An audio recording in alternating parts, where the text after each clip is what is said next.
Welcome to another edition of The Warning. I'm thrilled today to be joined by the longtime host and moderator of Meet the Press, the legendary NBC newsman, Chuck Todd, who I've known for a very, very long time.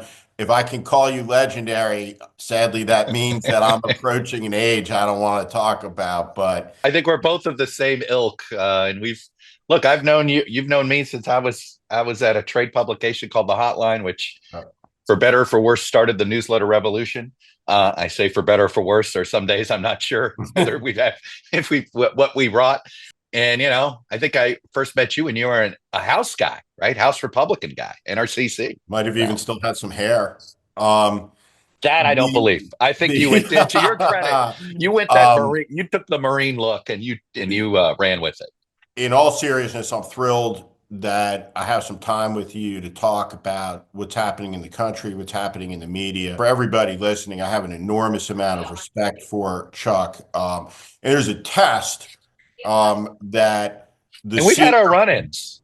And I say this, yeah, they were always professional, but we've had our yeah, run-ins and we've yeah, yelled at each other, for you know, sure. but it was sort of the what I would call normal yelling, or Yeah. as they'd say in the Show Me the Money movie, we were just communicating. Politics at the highest level in a presidential campaign in the Hmm. before times is a lot like baseball. And if you ran the campaign or you ran the communications operation in the campaign, you would occasionally need to do what I would call the Billy Martin with the press, right? Which is to come out of the dugout and kick some dirt on them and try to police, right, the next stories. And so we're going to talk about the White House Correspondents Association. But one of the things before we kind of get deep into conversation as people are listening to this, when the people who have run and won, been at the top levels of presidential campaigns, get around and talk to one another, right? All of the media is evaluated, right? The people that Hmm. are covering the campaigns, who's good at it, who gets it, who doesn't. And really, it's a question about like really who gets politics. And there are very, very few people I think who've worked at the top levels of media that people have worked at the top levels of politics would look at a person and say, hey, that person, had they decided tomorrow, hey, I want to run a Hmm. next campaign, would be good at it. And you were always a person, right, in a very, very small sliver of the national, and an infinitesimally small sliver. All right, people that looked at you with a real appreciation for your expertise in politics and judgment, say, "Hey, you would have been great at running the Yeah. in the campaigns too." And so we're going to talk about a couple things today. We're going to talk about the media. We're going to talk Yeah. about politics, and we're going to talk about the country. And you're an expert in all of the trend lines around all of those three things that Hmm. interface together. And we're going to talk about some of our disagreements because I want people to appreciate what it is the White House correspondent does, what the disagreements used to Yeah. be, and where we are now. But let me just ask you as we kind of kick off the conversation. You're a couple weeks out of NBC now Hmm. after 2 decades there. You're watching this play out. I was in Berlin last week watching the German elections play out as a guest of the CDU. What is happening at a top line that you see? When All you right. say at the A lot top of, line, from which, well, there's from a lot of where, people who are afraid, who are panicked, right? There's a yeah. lot of emotion in the reactions. How do you assess what is happening in Washington, D.C. right now? We're seeing what? Can you contextualize it against Yeah. any other things you've seen? What's going on? Well, look, I think that the biggest impact that I think the current press corps is feeling is what I would call the sort of the panic, the arguably it depends on your point of view, but the sort of suc successful um, defense of the guardrails in the first Trump White House. And what what you come across is whether it's news executives, who most of them are not journalists anymore. Used to be that news executives did come from the ranks of journalism, so there was at least some familiarity with sort of the challenges that a on the ground reporter has when it comes to access and things like that. But you are hearing one common line of thinking, and this is something that I've been thinking about too, which is, well, we said the sky was falling last time, and it could have, and it was prevented. Now, there was a lot of people that helped prevent Trump 1.0 from going off the rails. In fact, I've been thinking now, I don't think we've given enough flowers to Reince Priebus and Mike Pence. These were the two gentlemen who stacked the first Trump administration. And whether their motivation was to make sure they were trying to keep the old Republican Party in the whatever their motivations were at the time, they stacked the administration with essentially people that are within the boundaries of America, of American democracy, right? Your John Kelly at DHS, Jim Mattis at Pentagon. You had, what's his name? David Price at HHS. When you look at that first cabinet, and it was all Pence and Priebus, because Trump didn't really know Washington very well. He was a little bit in over his head, and he let those two guys do things. To me, that's like the biggest missing ingredient on that side of things, which is this is now Trump without anybody in his circle trying to erect a guardrail. Now you look at the press, and I think that there's this, I think what I would call is the prevailing pressure point. I don't know, maybe that's I don't know if that's the right word, but I think you'll get where I'm going here is, can you get the country nervous again, right? To pay attention. And there is this sense of, well, you can't do the sky is falling coverage again. You can't go back there again because the public is numb, or swing voters are numb, or frankly, Trump 1.0 wasn't as dangerous as it could have been because, as my friend Stephen Hadley said to me right after January 6th, Stephen Hadley, who you remember from, I think worked probably pretty closely with in the the Bush 43 administration. Hadley said to me, you guys did your job, meaning the press, and the country did its job, and the guardrails held. He says they're bent, but they held, and we should feel good. Now, I haven't had a conversation with him now, because here we are with Trump 2.0, where suddenly I am at sea as an American. Whose side are we on? Are we the good guys or the bad guys, right, at the moment? But when you ask about why is the press sort of, there isn't a unified voice, I think there is exhaustion from Trump 1.0, coupled with fear of the business model that is broken. And then you have a whole bunch of business leaders who decided, if you can't beat them, join them, right? They resisted in the first one. This time they feel as if they have to play ball. And you do have a president who's decided to essentially turn the Republican Party into a kleptocracy, and now the country is a kleptocracy. It's all pay to play, right? I don't think it's an accident that literally ever since Elon Musk got close with Donald Trump, Jeff Bezos has been meddling with the Washington Post. Like that, it is just, there isn't, this is don't pee in my leg and tell me it's raining moment. It's blatantly obvious. The second Musk got close to Trump is the second Bezos suddenly cared about the Washington Post again. So I don't know if I gave you a great answer there, but you're asking, I do think there is this weird sort of exhaustion from Trump 1.0 that is impacting how the press is dealing with Trump 2.0. And if you're wondering why isn't there a unified press corps here, well, I think there never has been. No, but there was a unify. Look, we all agreed to fight for access. I always believed my job as a White House correspondent, particularly as a television correspondent, that I was representing, that I had the ability to fight fights with the White House. No one did this better than you. That smaller publications didn't. And look, to this day, I don't regret fighting for Fox's access to a pool that some people have talked about. But I do find it disappointing how muted Fox has been in this fight with the Associated Press. I think that this is important in the sense that there is a future for the Democratic Party here, right? That they have to reckon with. So the White House Correspondents Association that I worked with, that I related to, that at times have criticized, right, been in the mix with, it's gone. Right? It's been nuked. Kaboom. Never thought it was really that relevant of an organization. It felt more like student council for the press corps. I'll just be honest. Like, you know, It's policing of a boundary on access mhm, around there was a soft consensus.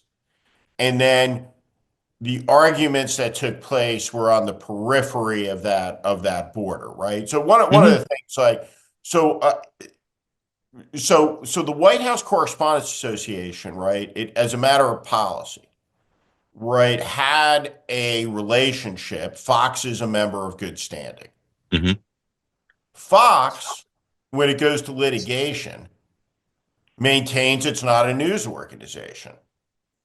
And the White House Correspondents Association tolerated being in a partnership mhm. with a network that, when it litigates, says, hey, we're not a news organization, More entertainment. which Yeah. hollows out your ability as news organizations to credibly maintain a position. And so Donald Trump, to me, has conducted a type of blitzkrieg. The I know how this went down. Right? Somebody in the White House looked and said, well, what is the AP's policy? And what they figured out is the AP was violating AP's policy by not changing the name of the Gulf of Mexico to Gulf of America in their news organizations. And though stupid the fight may be, from the precedent and their rules Yeah. and the predictable reaction, right? Which is so Yeah. the AP is going to be baited into a lawsuit.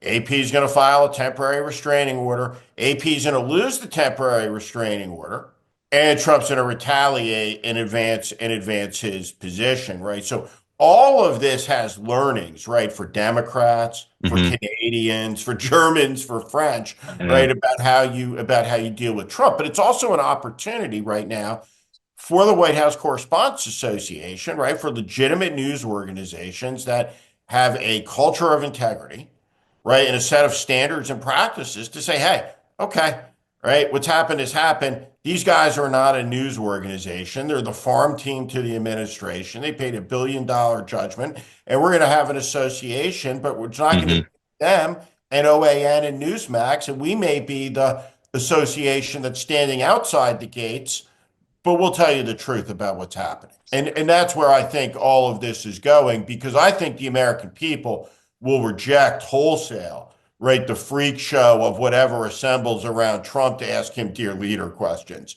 We are not habituated as a people, and it will backfire. And there is a law of unintended consequences in this, Right. that every time you try to squeeze the air in the balloon, you really don't move the Right. air out of the balloon. You just move it to a new chamber, and you almost always get the exact opposite of what you were hoping to achieve. But here's my concern, Steve, is that your concern is a feature, not a bug, as far as Trump's concerned in this respect. And I you have an expertise in this that I think people may not fully realize. Uh you've been you've been deployed overseas to help uh put together democracies, to help start up democracy, right? And and you also have been deployed in areas where nobody believes anything, right? Like if you go, I always say if you go to Tel Aviv, and you talk to the average person and you say, um, do you generally believe the media? They'll tell you no, right? That everybody is, and you go, certainly anybody that lives in Moscow, when you whisper, right, in case somebody's watching, you get the same reaction. My concern is that the the Trump White House in particular in their communication shop, they don't care if the media, if the unintended consequence of all of this is that the entire public doesn't believe anything that comes out of any media arm. So while I agree that you're right, they're not going to like the dear leader stuff. They're going to question. even the good stuff, right? I mean, look what we're already seeing with vaccines, right? Which is, even though, like, on one hand, you're sitting here going, God, is it not painfully obvious this vaccine um, campaign against vaccines is literally killing kids in Texas, right? It should be painfully obvious. And it is interesting to me that you're hearing about parents deciding suddenly they're going to get their kids vaccinated. And there's been like a long line of, doctors or offices have been overwhelmed by people deciding to finally get their kids vaccinated for this out of fear. But I just think that the poisoning of the information ecosystem, that really what Elon Musk wants and what Donald Trump wants and what Steve Bannon wants is they don't want anybody questioning their point of view. And if you completely discredit all media, even right-wing media, but that the discrediting of right-wing media poisons all of the ecosystem, right? And then what do you have? It's basically a form of I guess, political Darwinism. Yeah. Well, listen, when I would have an argument with you or Mm-hmm. anyone in a position of responsibility in a news organization, it was always from the perspective of, hey, I want fairness, and I don't think you've been being fair, and it was not to destroy the First Amendment. So let me give a example of like the type of lie we're talking about in a distinction. There are lies of embarrassment. Mm-hmm. Hey, Mr. President, did you get a blowjob from the intern in the Oval Office? No. That's different than a lie of authority. Mm-hmm. Requires you, because the political leader asserts it, to submit to whatever the political leader believes or lies. Very, very different thing. So the criticisms of the Trump administration at the media are both in bad faith, but with the specific intent to obliterate it, because the impediments to assert reality are Mm-hmm. foundationally opposed in a free media and in a free press, right? So Mm-hmm. I completely agree with you, right, on the malevolence of Right. intent, right, of what they're I doing. will never forget. I was in my second year at NBC. You're running the McCain campaign. Both McCain and Obama are the nominees. This is pre-convention. And this is a very standard thing we do at NBC and a lot of the major networks, where you basically have an off the record with the leadership team. And I'll never forget a line you said then. But it is, I think, I want to repeat this story for your listeners because it only reinforces frankly, your integrity in my eyes. But how you went about, sort of, you were like, you didn't, you weren't charging us with bias for political reasons. Your concern was that, hey, in your euphoria to cover an amazing historical feat, the potential election of the first Black president, don't treat John McCain as a speed bump to history. It was a powerful statement, and it was frankly a really good wake up call in that room. You know, I'd like to think that there were a few people there that at least heard your words in their head every time they went on the air to talk about the historical significance of Barack Obama's candidacy at the time. But the reason I wanted to repeat that story is because you didn't come in there and say it was political bias. You were rightfully saying what the real bias of most journalists are, which is you know, all journalists, frankly, I think political strategists are in the same boat. We all want to believe that the moment we're working in is a little bit bigger historically than anything else.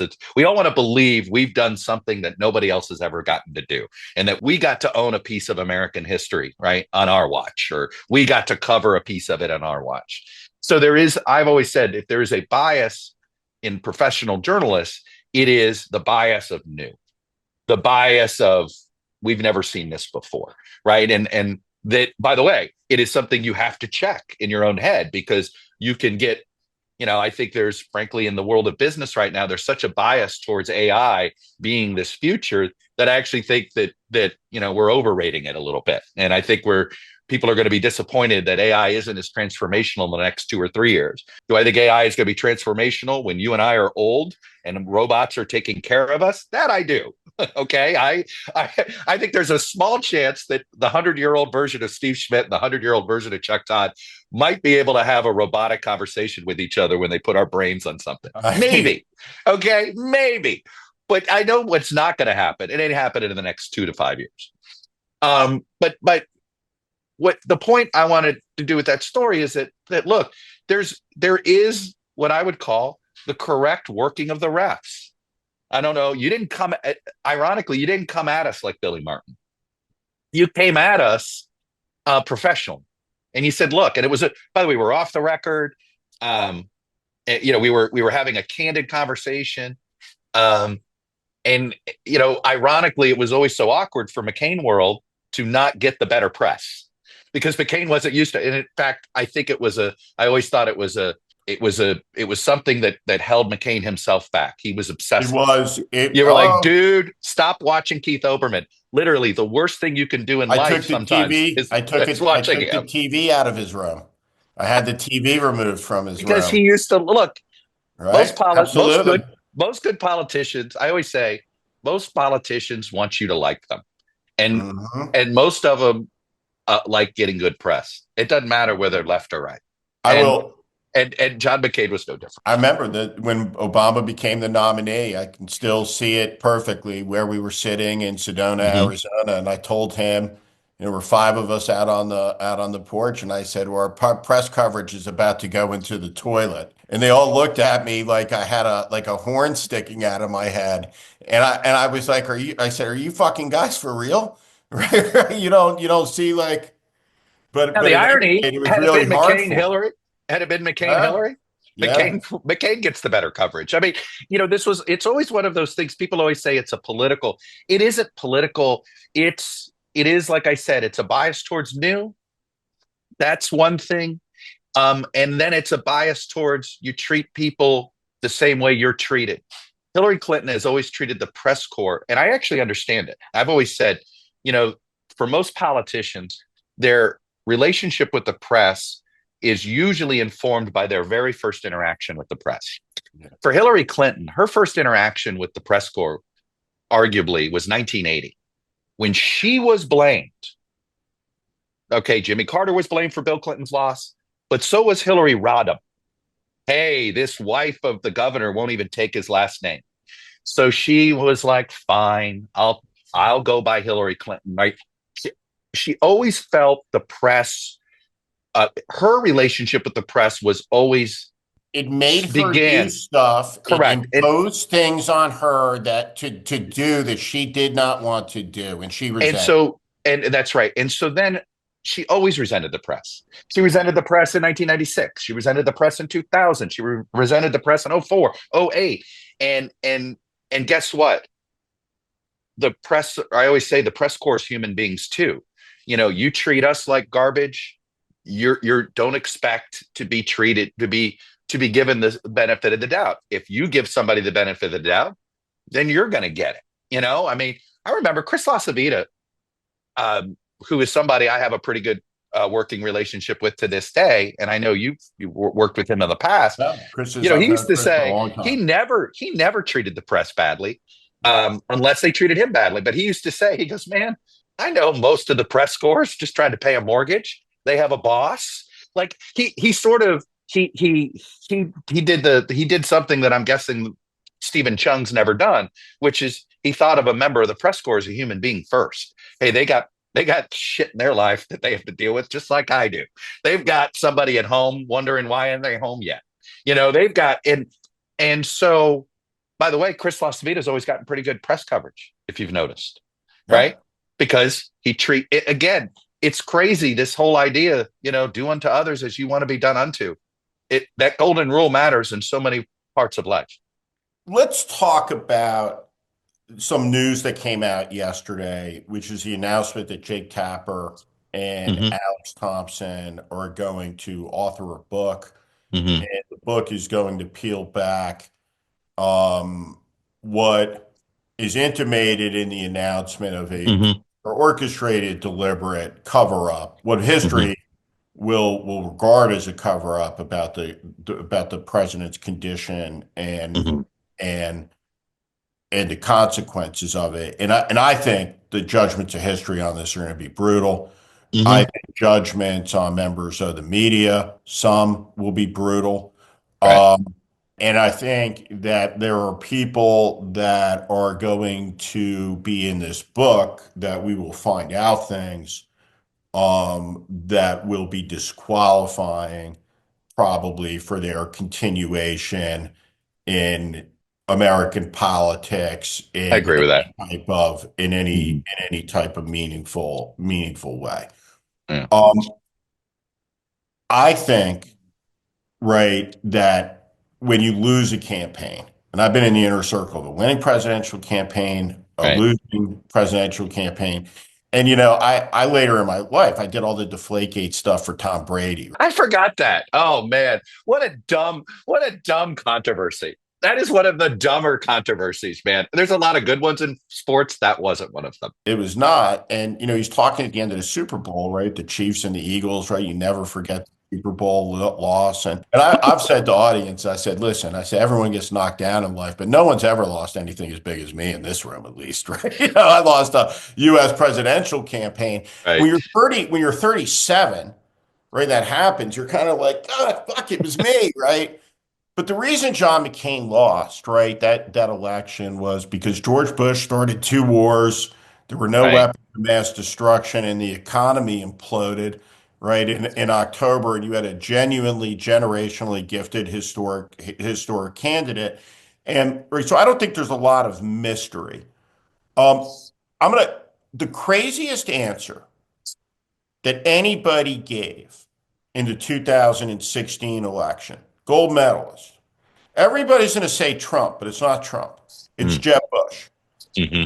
Question that Jeb Bush was asked was, knowing then what we know now, would we have invaded Iraq again? And Jeb Bush Hmm. goes basically, yeah, no, absolutely, right? The world's much safer. Right. Saddam, dead guy.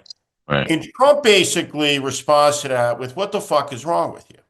Now, everyone in the country knew that Trump was right, that the Jeb Bush answer was crazy by Right. 2016.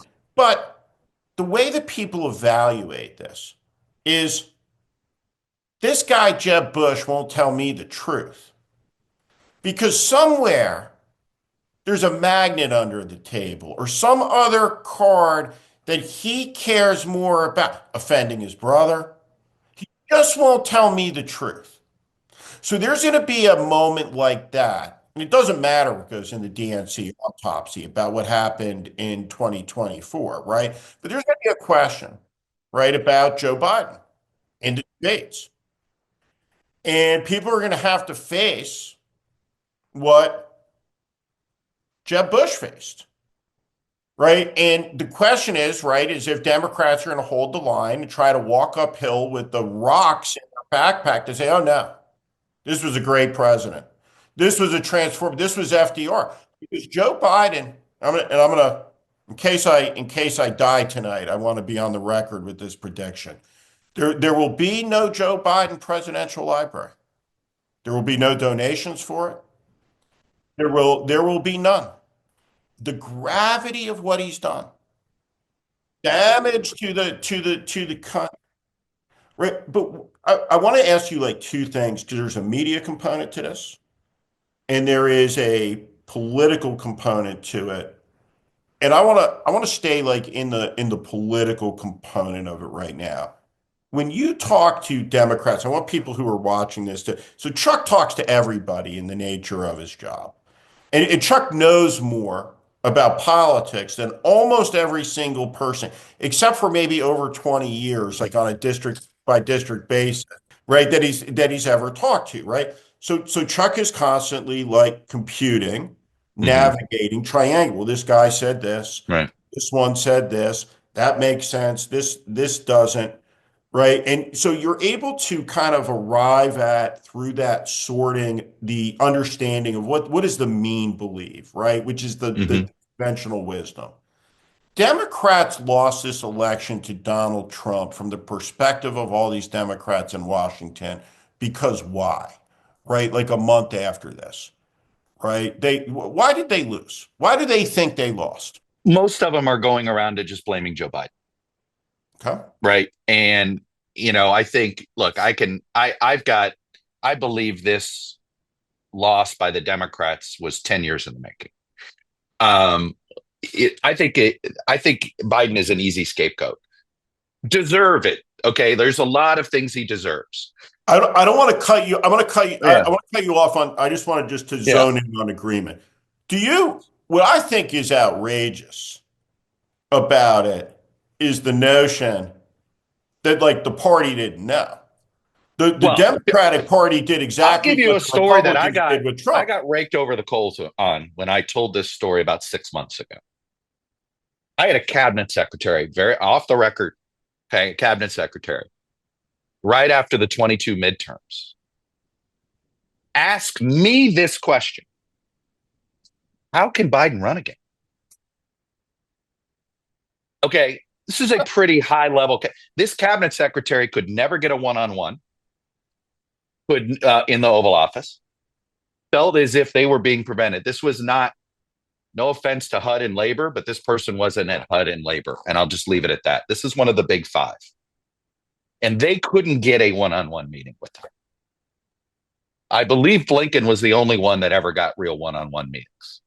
I don't think anybody else did. And it's because Blinken was in on it. And what do I mean by in on it? This is where I'm going to defend the press a little bit here, because I would argue, why did the country conclude that Biden was too old to be president?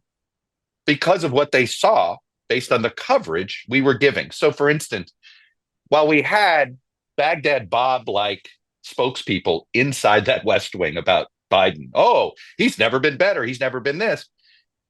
It was us in the press who said, hey, look, he's taking the short staircase. It was us in the press that said, hey, he's only doing one event a day. Well, I mean, in fairness, you got former colleague of yours looked in the camera and told the audience, F you, if you don't believe this is the best version and of this is why I'm not going to stuff. sit there and defend that. Right. There was a lot of what I call the partisan, the ideologic. Look, the people that are on cable news But you should. The media should.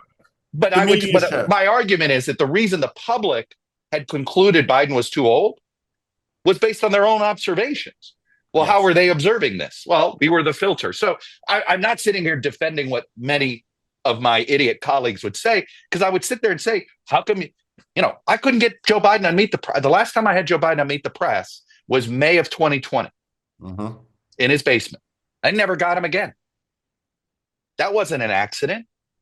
They weren't going to put him on with anybody that was going to do a follow-up question because they were panicked, right? It was obvious. Now, the question was, the fair critique of me in this could be, should I have been more public in complaining about the lack of access to him? And there's a fine line there. For instance, unlike previous administrations, they cut down the number of journalists who were even invited to speak with Biden off the record. Yeah. And, there's a fine line between looking like you're complaining that you don't have access, right? Yeah. And so and frankly, I'm not interested in trying to make myself the story. Right. But it is, if you want to come at me, it's fair to say, how come you didn't shout it more from the rooftops? It's a fair critique, but I'd also argue that I did my best, at least to showcase the lack of transparency we were getting. Now, the pressure, there is a lot of pressure, right? You feel the sort of, when meaning, I think you would ask different questions. Like I just know. I just think you would have asked different in the day-to-day game. I think you would have asked different questions if you were in the briefing room. Well, I think the briefing room. I think that press corps let us down. Right. Meaning, I completely agree. That should have been. It is in the daily press briefing where you can make a point. Yeah. Right. And that's what I used to do. I used to, and by the way, I used to think about it in terms of, I also believe, what question do you want to ask that in 6 months you're going to be glad you asked at this moment? Not every, which is to get on the record. It's right. I'm the one who asked Obama the question about chemical weapons in the red line.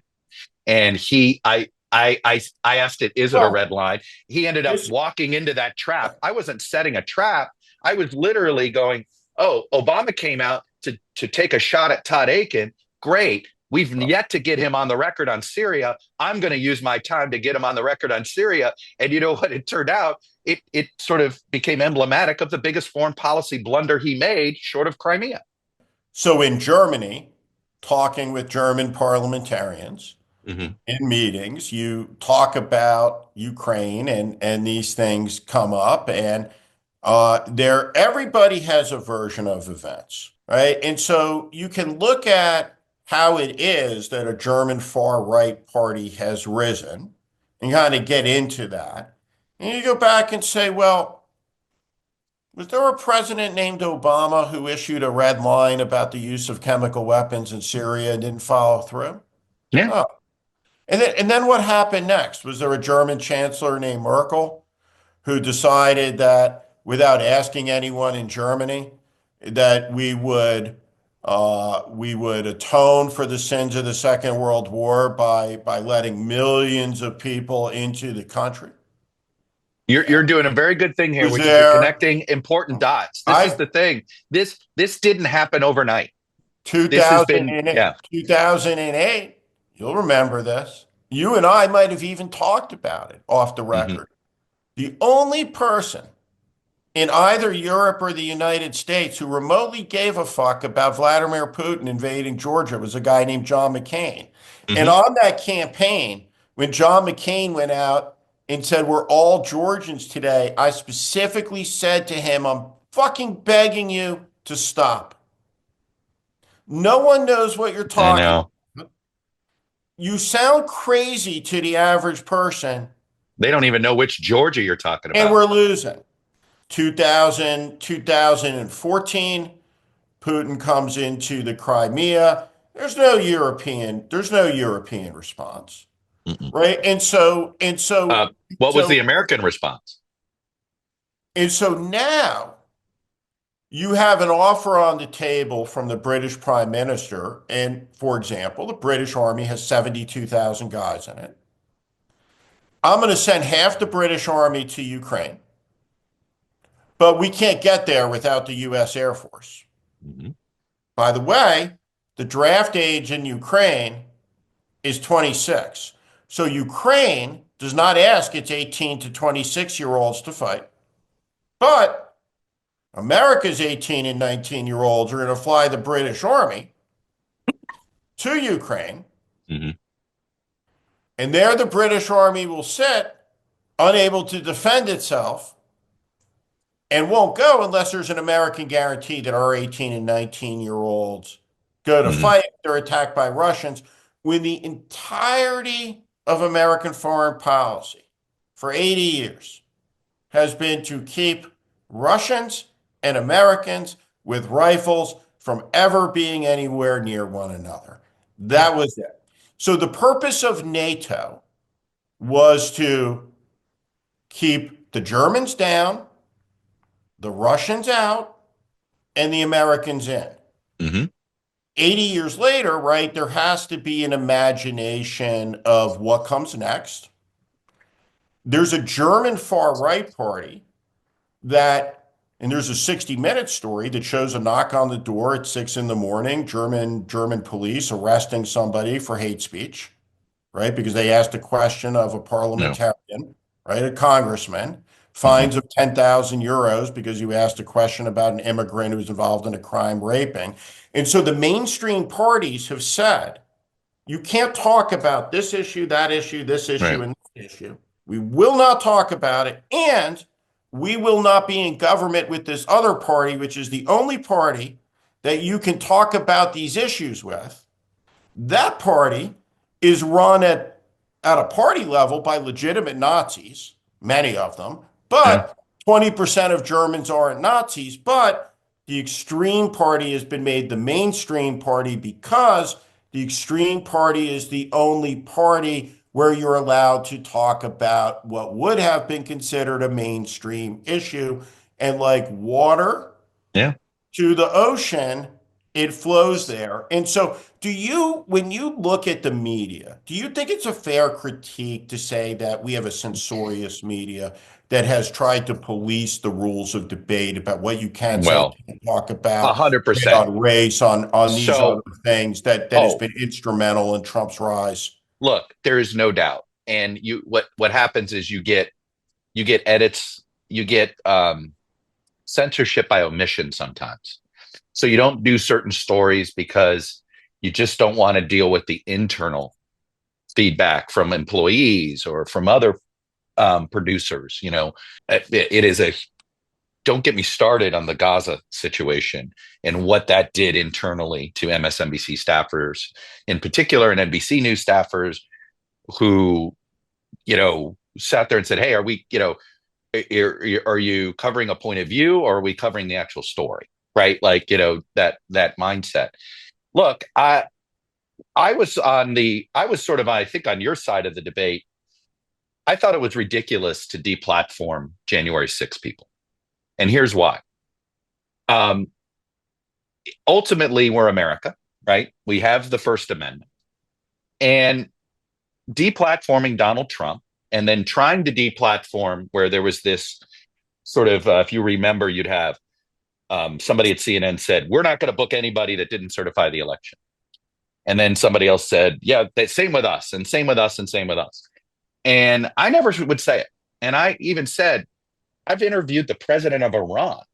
Why wouldn't I interview somebody who didn't vote to certify the election? I'm actually curious why they wouldn't.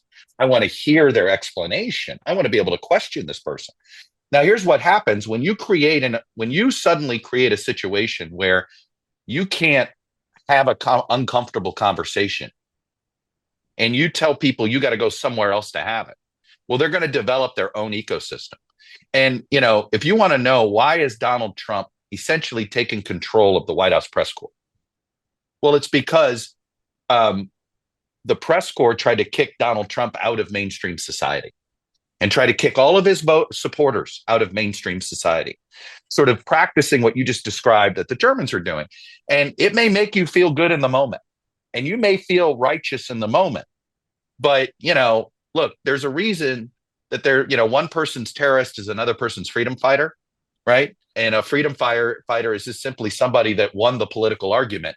If they lost, they're a terrorist, right? I think What would colonial Americans be had the British defeated? They'd have all been hung. They'd have been treated as terrorists.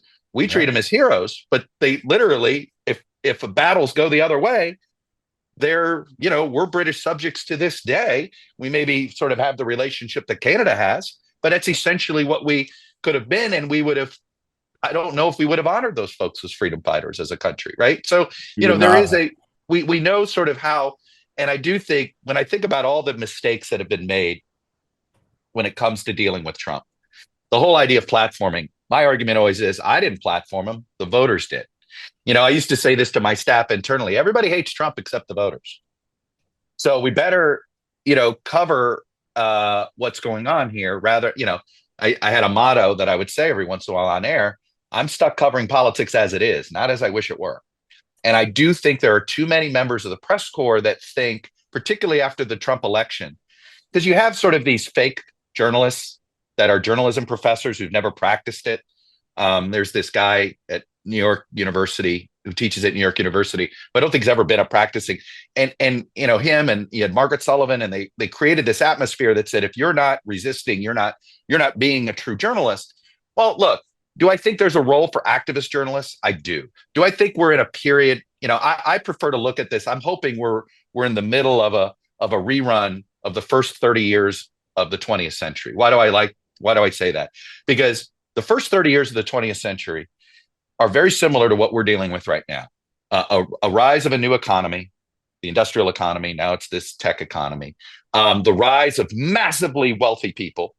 A major transition from an agrarian to an industrial. Mm-hmm. There are winners and losers. We're in the middle of winners and losers right now. And we also realized we needed a bunch of political reform. And in that 30-year period, women got the right to vote, direct election as senators, and we moved had a pandemic, we had a world war, we had right, a lot of and change. journalism went from partisanship. The 19th century journalists were worse than the partisan hacks of today. Yeah. But we got the muckrakers, right? The word muckraker. The muckrakers were these independent journalists that were no longer going to be mouthpieces for a political party. And, some of it was good, some of it was not good, but all of it served to sort of, and all we're missing now is who's going to be Teddy Roosevelt, Yeah. right? And I think we just don't know who that's going to be yet. I'm of a mindset that, you know, you can't pick the person. The people will pick the person who does this. Does Chuck Schumer remain a Senate leader? I don't know why he's there now. I think it was time to move on. There shouldn't be a single person over the age of 75 in leadership in the Democratic Party, and Schumer. And it's funny is that Schumer used to have terrific political instincts. It's what made him why he's Senate leader, because he knew, hey, I'm going to let Jim Webb run the race he wants to run in Virginia. I'm going to let John Tester run the race he wants to run. Claire McCaskill. This was a guy that knew how to recruit red state candidates to be competitive and understood how to let everybody manage their own politics. That he'd do what he could do best, raise money. And he sort of was a little bit. And then, of course, he got sort of consumed by leadership, right? The minute he became head of the party, then suddenly he felt as he had to be a messenger. And look, this is a case where not everybody, just because you're good at one thing doesn't mean you're going to be good at everything. When you kept Schumer focused in a campaign mindset, he's really good. He's not a policy guy, and he never has been. And now you put him in here trying to come up with messaging, kind of come up with policy, and I just think he's, you wouldn't hire Justin Verlander to be your ace anymore. That doesn't mean Justin Verlander isn't one of the all-time greats. It is time for them to move on from Schumer. But this is why I go back and say the Democratic parties, Joe Biden never should have been there in the first place, right? Number one, he shouldn't have run for president. I completely got so angry at Joe Biden, the man, when I read the transcript of the Hunter Biden trial. And when I realized that not one, not two, but three Biden children, and I count Bo's widow, were all dealing with drug problems in 2018. And Joe Biden said, now's a perfect time to run for president because who cares about our family? I have to tell you something about Joe Biden. There's this mythology about Joe Biden that the man cared so much. It's all bullshit. This man supposedly cared so much about his family that he commuted every day. Guess what? This man cared so much about his political career that he commuted every day, right? Like I could take the same fact and it created a myth, and he did it for 40 years. God bless him, that he was this incredible family man. And instead, what he really was a craven political animal that it was desperate. The man considered or ran for president every 4 years he was eligible. You know why he didn't run in 76? He wasn't 35 yet. That's the only reason. I literally made a room gasp full of people. And I prefaced what I said that made them gasp with this. And I said, literally, I take a backseat to nobody in a country of 340 million people of my criticism of Donald Trump. Nobody, right? And I don't think it's polemic criticism. I think I have been correct. And I think I ran not what became the grift, but a political organization that was incredibly effective, right, in beating Donald Trump in 2020, right? The Lincoln Project, before it became, unfortunately, something that pockets 90 cents of every dollar. There's an old saying, right, that every cause becomes a business, right, becomes a racket. But what I said to the group that made them gasp, I said, I have 5 kids.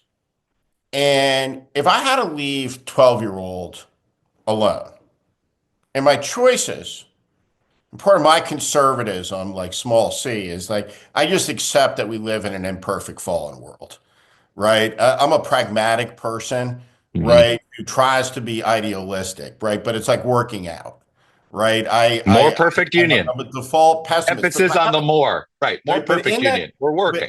But in that imperfect fallen world, if I had to leave the kids with someone, and my choices are Hunter Biden or Ashley Biden or Don Jr.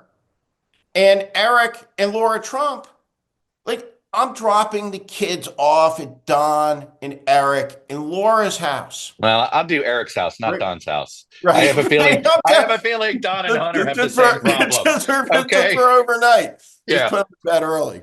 I wanted to ask you. I wanted to get into one last thing before we wrap up. You talked about this in Germany about what happened in this election.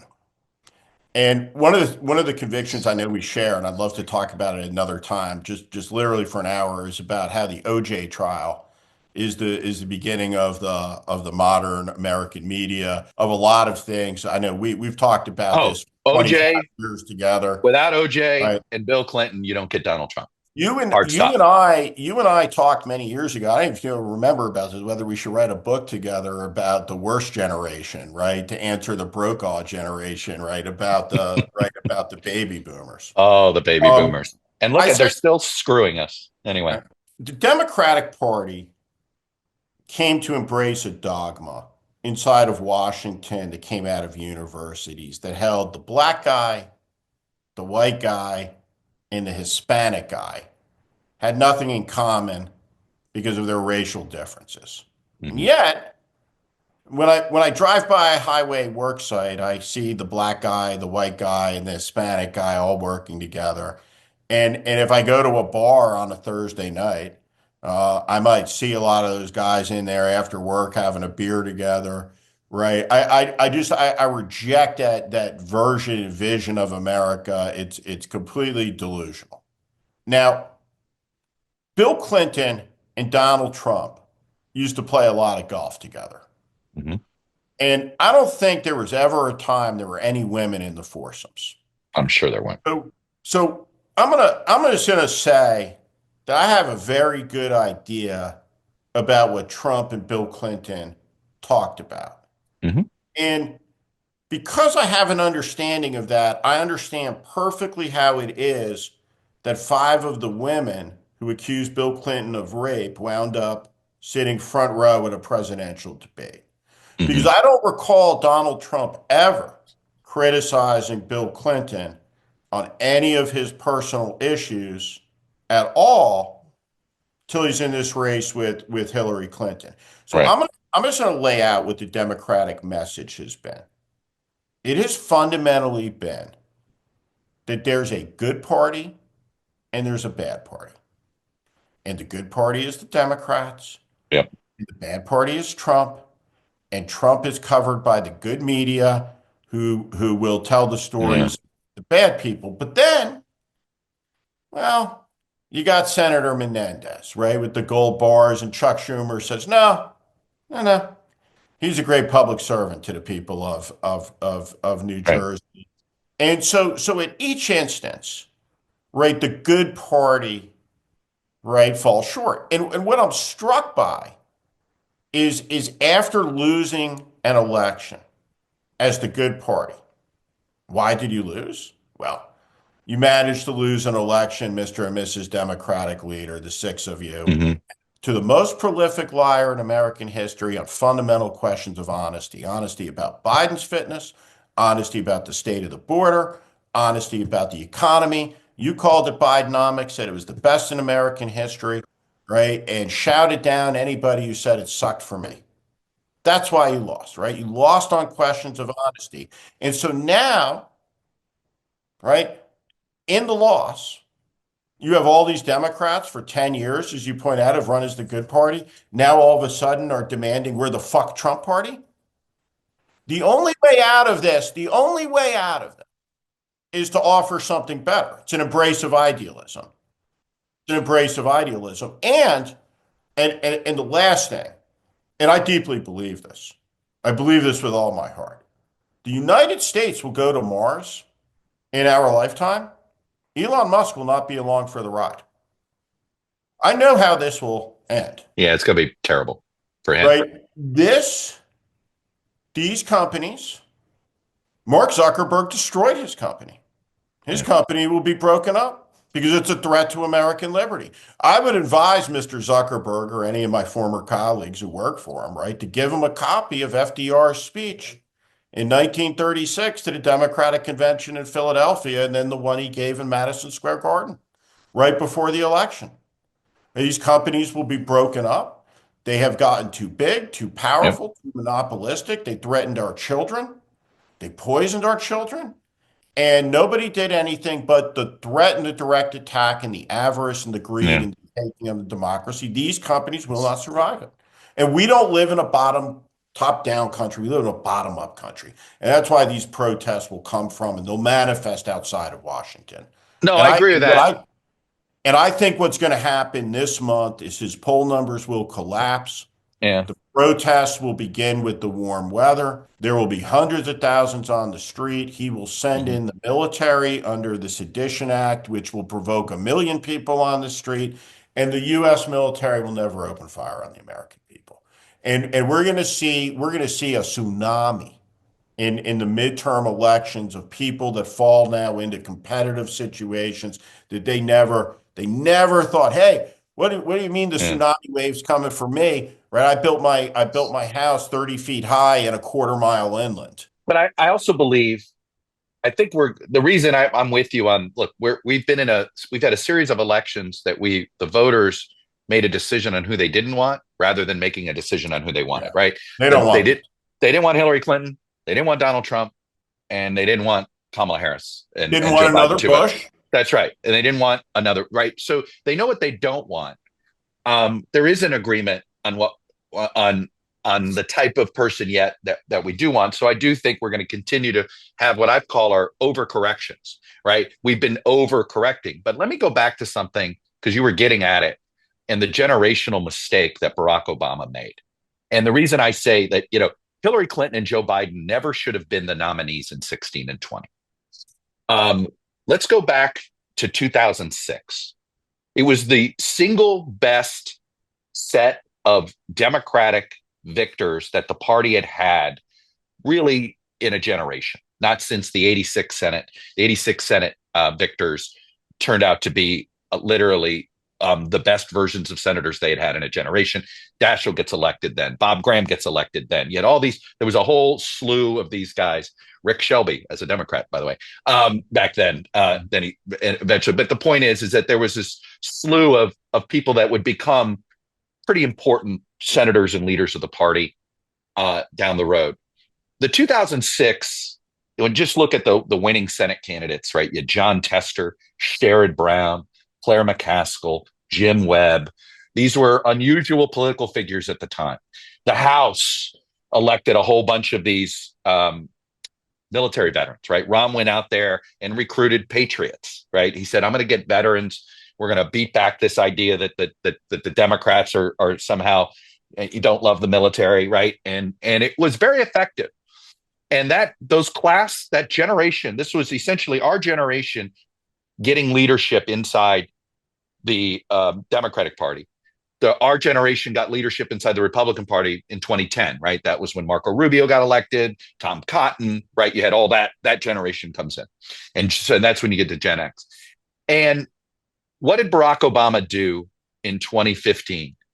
He basically discouraged that entire generation of candidates from running for, I left out Amy Klobuchar, another one elected in 06, which would have been their natural time to run, right? They'd have been 8 years. All of them would have just won their second term as senator. So you found out which ones were any good.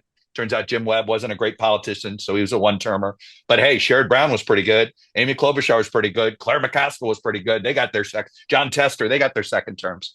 So you had people proving it in Missouri, Ohio, Minnesota, Montana, right? These aren't blue states by any measure. And instead of Barack Obama, who, by the way, was elected because he wasn't Hillary Clinton, he decides to put his arm around Hillary Clinton. And now I've had this conversation with people close to Obama. Obama's rationale was simply, well, she earned it. And he felt he owed a political payback to Bill Clinton for Bill Clinton's help in 2012. He was this member of the Secretary of Explaining Shit. Can I His ask you a 2012 question? Can his I ask you a 2012 question? convention speech was the single best speech of Barack Obama's reelection campaign. Can I ask you a question, Yeah. which is, she earned it.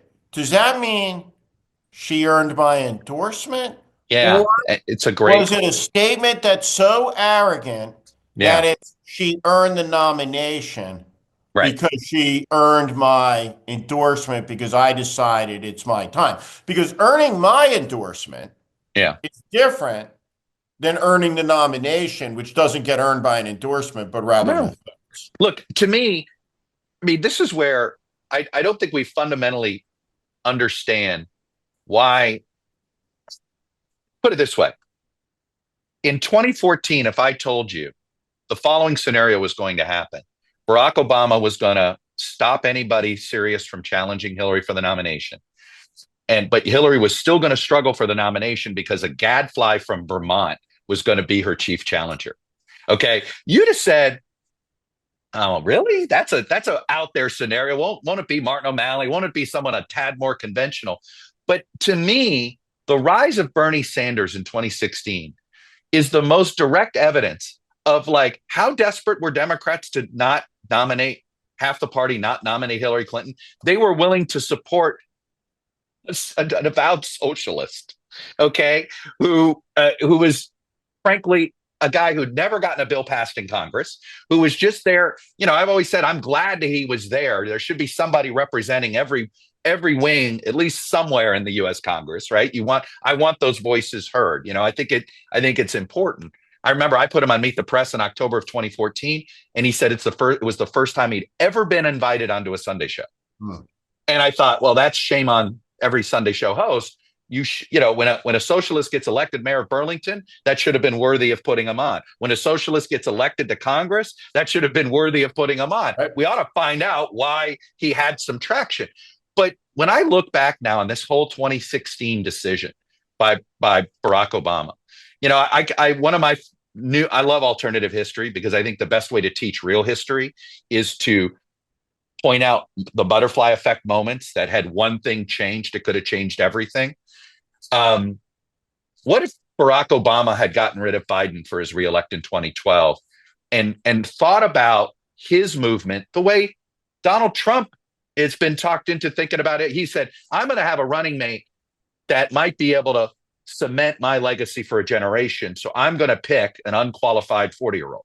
And I don't mean that 40-year-old makes him unqualified. For me, Vance is unqualified because he's not lived enough life yet to understand. He just hasn't lived a real life. He wrote about a tough life, but he never had a real job, right? He's been sort of I mean, look, I admire him for writing the book because that got him somewhere. He clearly is a smart guy.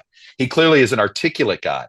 And he's used that to essentially have it easy in life, He's a right? frivolous. Yeah. He's a frivolous guy elected in a frivolous age that will augur in Mm-hmm. a serious era that I hope does not turn into a catastrophic one. I mean, listen, Yeah. I've But anyway, written. I just go back to that moment because I do think as much as look, I think the Bidens, you know, the Bidens are Shakespearean lessons there, right? Just you know, if we didn't have Shakespeare, Biden would be the Bidens would be would have been our first example of a Shakespearean type of situation. And you know, look, there's always been a part of me that's empathetic to Hillary Clinton because I always believe she lost because of her last name, not because of her first name. She's an Absolutely. extraordinary person. When you say But that this, doesn't mean you get to be, it doesn't mean, you know, part of the job of being president is persuading a majority of the country that you get them. And Hillary Clinton hated politics. And guess what? If you hate politics, you're going to be a terrible president. You've got to like politics and people if you want to be a president. isn't it also coming back to a first principle piece? And she's a remarkable person. I know you agree with that. I do. I do. Um, but isn't it just as simple as the same thing? And it would be just the same if we had a woman president and then her husband decided to run. We're not a dynastic country. We usually reject it. We don't like it. Right. Mon Pa, the governors of Texas, we didn't like it when they tried it. We didn't like it when George Lurleen Wallace was governor. That was sort of the beginning of the end of Wallace, eventually in Alabama. Now, Casey DeSantis will succeed. Ron DeSantis and By the way, the Ron DeSantis, here's a guy who's frustrated that Trump is basically preventing him from having any more political future. Well, guess what? When you choose to ride that roller coaster, and he jumped on that tiger, he didn't run, he ran for governor on one issue, like Trump, right? And literally the most qualified Republican in 40 years, Adam Putnam, who was a terrific member of Congress, played by the rules, was I say this when I say by the rules, meaning like, he respected the democracy. Okay. He paid his dues both as a Republican, a good standing, right? But he'd actually thought about being governor for 20 years. Ron DeSantis woke up one day and said, "Hey, I can win if I just ride Trump's." Okay, you did. But guess what? Live by the sword, die by the sword. And Donald Trump has decided to just knife him. And I have no empathy for it, because Ron DeSantis chose to not govern the entire state of Florida. He only governs for people that supported him. And it's been, I actually have some hope that Byron Donalds is a bit more transactional in his relationship with Trump. We'll see. Let me just say as we close, I just want to ask you one last thing. And I just want to say to everybody, kind of the best thing you can watch, I think, on Substack right now is the Chris Cillizza and Chuck Todd hour every week. So I encourage you to follow Chuck and to follow Chris and I will have my podcast is coming back. I'm literally I'm in the middle of negotiating, but it's a fun industry. This in the world of independent journalism, Steve, that you've had a lot of success in is it's kind of fun. I mean, I was nervous about jumping off the cliff and leaving the cocoon, but there's plenty of water. Good. It was a deep dive, but it was plenty of water. You're living the pirate's life now. Yes, I like it. Pirate. I want to be a pirate reporter. It's good to be a pirate. I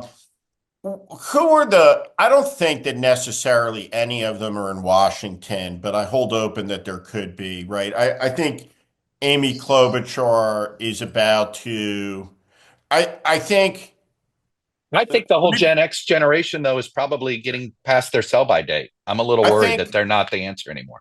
I think like a Chris Murphy in the Senate is about to have some big moments. I think an Amy Klobuchar in the Senate, right, is going to do some good stuff, right, in the years. Well, she should be the next Senate Dem leader. But who? You're right. She's more likely. I think she's on that track. Look, I think, who are the most important Democrats in the country right now around which an opposition can coagulate? I'm going to throw one out, J.B. Pritzker. He's given the best speech before the Illinois legislature, talking about the exigent issues, right? Like at hand. Well, he's filling a void that is clearly out there, which is somebody needs to scream into the void here. Who are by athlete potential? Who are the people right? Who are the people right now? I'm of the mindset if they exist, they're all governors, right? Whether it's, we can have, I'm not as sold on Josh Shapiro and Wes Moore as others are, but I certainly think Wes Moore's probably got the deepest financial Rolodex, to use an old term, than anybody, because of what he did back in New York City as head of the Robin Hood Foundation, which is just a massive charity up there. So he probably knows more Wall Street donors than anybody that will be running. I think he is going to be the establishment juggernaut early. You know how there's always one that sort of gets all the A-list consultants, the A-list donors, the A-list. He will be the first one. So I think that's the worst thing that could happen to you as a Democrat in 20 I don't think that'll sink you. But I keep thinking about the following factoid, Steve. At this point in time in 2017, people didn't even know who the mayor of South Bend was. And if they did, they were like, have you seen this guy who's running for DNC chair? He's kind of interesting, right? The point being, I am so with you in that I actually don't think the current future of the Democratic Party is an elective office in this moment. I think that we will see, you know, I want to watch Abigail Spanberg. I think she's got, I'm a college football fanatic. I think she's a 5-star, 4 to 5 star recruit. But some 4 to 5 star recruits, once you put them out in the field, they're no good at this, right? You think one thing and you're like, oh, I thought they would be, this or that, and it didn't, whatever. But I want to see how she performs. I think that there is such a desire for new water to drink, okay? Not just any water, new water to drink, that somebody who's not elected yet will be able to go viral for some moment. Maybe it's at their debate for Congress. Maybe it'll be in an announcement speech that one of them gives. Maybe it's standing up in a state legislature, suddenly, and you're like, who the heck was that? Right. But two things stand out to me that make me think we are going to get a super outsider out of nowhere. One is, I know you know the answer to this, but I'll make it a trivia question. Who is the Senate candidate who overperformed Kamala Harris the most in 2024? Oh, on the non-Republican side. And I've just given you a huge clue by using the phrase non-Republican. I don't know. It's the guy from Nebraska, Dan Osborne. Okay. He overperformed Harris better than in any other Senate candidate did.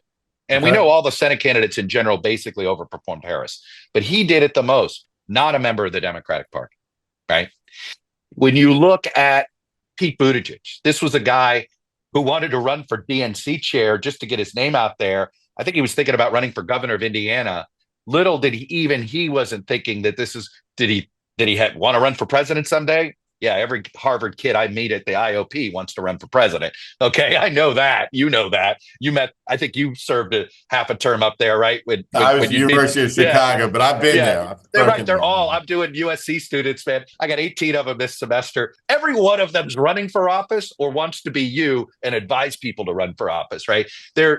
So I have no doubt Pete Buttigieg had a plan to run for president in 2032. Little did he know that he was going to.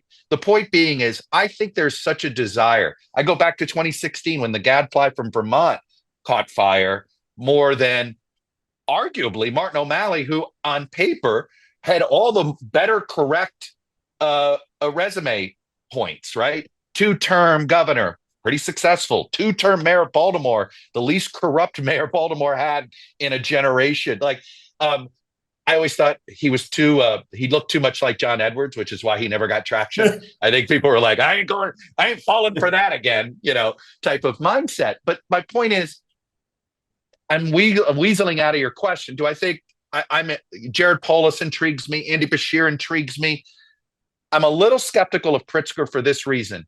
He looks like a political cartoon caricature of what a wealthy politician would look like. I'm sorry. I'm going to say something. It's not fair, but he's got to. You can't look like a stereotype of how billionaires are described. Okay, so I think that he is going to be the person that sort of helps with message for the party. I think he's the person that will keep the base inside the tent for them because he's going to give some voice when nobody else is willing to be that. And he politically can in blue Illinois, right? Andy Beshear has to still be careful a little bit. He's still got to govern a red state. Jared Polis has got to govern what I call a libertarian-leaning blue state, right? Nobody managed the pandemic better, I think, than Jared Polis as a governor. He figured out, and I don't think it's an accident that he's also as popular of a 2-term governor as a Ron DeSantis turned out to be for his management of COVID, right? I think those two politically at least understood the politics of COVID in their states better than most other governors did. Mm-hmm. But I really think, look, there's a part of me that thinks the Democratic Party, if it were a company, would have to file for Chapter 11. And it should be remade and redone. It's not going to be. And they'll end up accidentally succeeding because they're not Trump, just like the Republican Party accidentally succeeded right. So if the Democratic Party could survive Jim Crow, it's going to survive losing to Trump, right? Yeah, you're not wrong, but it does need a new figure. They need a fight like Bill Clinton and Ron Brown and Jesse Jackson had with each other in 1990 and 91. And Bill Clinton decidedly took the party to the Yeah. center. Yeah. And I don't see that fight taking place yet. I think Fetterman is instinctively trying to it would have that fight, but Fetterman I don't think is interested in being president. I think Fetterman is just interested in represent. I think I look at him and I think the dude still thinks like a mayor, and I say that as a compliment. When you think like a mayor, you just think about, hey, I've got to represent my people who as they are, not as I wish they were. I was just I could literally talk to you all day, but I would just say it was one thing about Fetterman. I'll forget it if I don't say it now. I deeply believe this about John Fetterman. And I think his politics are capped by this reality. And I think it's a male vote thing. And I Mm-hmm. think guys our age, that are the youngest guys, maybe a little bit younger. And I was just talking to a mutual friend of ours, Brian Jones, who I grew Mm, up with, big career in yeah. politics yesterday, and was saying that when I was in elementary school, Mr. Fagoni, who was the principal, was a Mm-hmm. D-Day combat veteran, Mm. right? That generation, those men, the Vietnam era generation, who when we were hiking with backpacks on at 12, the Appalachian Trail, right, in Boy Scouts, the culture in which we were raised involved knowing when to put a suit on. It was a big deal. In a blue collar to middle class home. And the first time you got a suit was in these Northeast states, was probably either for your bar mitzvah or your first communion. I'll tell you, And that mine was was for a funeral. right. And that I remember was the first time I right. got a suit was for my And grandfather's funeral. and your dad, Right. helping you tie a tie, or your grandfather, or men, or Right. hey, you don't button two buttons, right? You button the top, right? Like this, so the tie comes to here, shine your shoes, all of that, but not knowing that you're supposed to be in a suit at the inauguration, right? Is something literally. It brings me to the edge of a fucking aneurysm, and I am not alone. Right? There's nothing to be argued about. I'm not mad at the people who don't give a shit about it. Right? But like for me, right, it is a never. It is such an act of disrespect, right? Equal to the disrespect that Trump shows all these things every day. I find it appalling. Yeah, Um, you know, I'm all for the fight, the war against ties, which you Californians have I successfully. guess, Yeah. yeah. All right. But, if Fetterman was refusing to wear a tie, but was always wearing a coat, this wouldn't be an issue at all. Right. Because that's a cultural change. The tie, I mean, I joke, the only place that I see ties anymore is where I'm at in Washington. I joke it's the Washington uniform. Wall Street doesn't wear ties anymore. Silicon Valley stopped wearing ties 30 years at Hollywood. I don't see ties anymore in Florida. And I used to see ties at major events in Florida. I think you still get in the Midwest. You still get in Chicago. There's still a sort of a small C conservative feeling. I mean, I always say I may have been born and raised in Miami, but I was raised Iowan. My father always talked about, well, good Midwesterners do this, good Midwesterners do that, yada yada yada. So I have the Midwestern brainwashing in me in that same way. I'm also one of those that my father made me wear a tie the first time I flew on an airplane. I still remember.